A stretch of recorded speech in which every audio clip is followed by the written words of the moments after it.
சிஎஸ்கேவோட first மேட்சான CSK vs Mumbai March 23 நடக்கிற மேட்சோட டிக்கெட்ஸ் வந்து மார்ச் 19 கமிங் வெனஸ்டே வந்து ஓப்பன் பண்ணுறாங்க. ஸோ இது வந்து டிஸ்ட்ரிக்ட் ஆப்பில் தான் வந்து ஓப்பன் ஆகுது. ஸோ இதில் நீங்கள் டிக்கெட் புக் பண்ணணும், இந்த வட்டம் மேட்ச் போகலாம் அப்படின்னு நீங்கள் நினச்சிட்டு இருந்தீங்கன்னா நான் சொல்கிற சில பாயிண்ட்ஸ் வந்து நோட் பண்ணி வச்சுக்கோங்க, உங்களுக்கு யூஸ்ஃபுல்லாக இருக்கும். ஃபஸ்ட்டு வந்துட்டு உங்களுக்கு கண்டிப்பாக வந்து ஒரு ஹை ஸ்பீட் இன்டர்நெட் இருக்கணும், அது வந்து ப்ரீ ரெக்வெஸ்ட். ஆல்சோ வந்துட்டு இப்போ வந்து 10:15 உங்களுக்கு டிக்கெட்ஸ் ஓப்பன் ஆகுது அப்படின்னு சொல்லியிருக்காங்க டிஸ்ட்ரிக்ட் ஆப்பில்.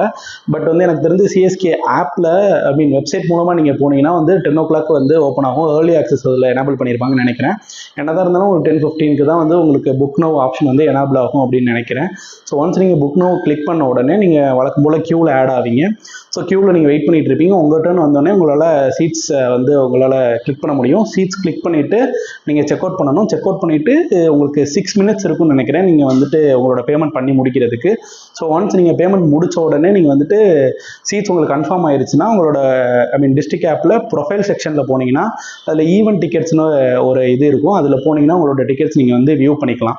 டிக்கெட்ஸ் வியூ பண்ணும்போது உங்களுக்கு QR வந்து எனேபிள் ஆகிருக்காது, QR டிசேபிள் பண்ணியிருப்பாங்க. QR எப்போ எனேபிள் ஆகும்னா மேட்ச் டே அன்னைக்கு, அதாவது மார்ச் 23 7:30 மேட்ச்னா 3:30 மேலே தான் வந்து உங்களுக்கு QR எனேபிள் பண்ணுவாங்க. அப்படி எனேபிள் ஆனாலும் நீங்கள் அந்த பேஜை வந்து உங்களால் ஸ்க்ரீன்ஷாட் எடுக்க முடியாது. ஸ்க்ரீன்ஷாட் வந்து டிசேபிள் பண்ணியிருக்காங்க. டிக்கெட்டோட ரேட் எவ்வளோ இருக்கும் அப்படின்னு எனக்கு கேட்டிங்கன்னா வந்துட்டு லாஸ்ட் டைம் வந்து 1800 டிக்கெட்ஸ் ஸ்டார்ட் ஆச்சு. பட் இந்தியா vs இங்கிலாந்து இப்போ நடந்தது வந்துட்டு 1500 தான் இருந்தது சி லோயரோட டிக்கெட். அது வந்துட்டு சி லோயர் தான் இருக்கிறதுல எப்பவுமே லோயஸ்ட்டாக இருக்கும்.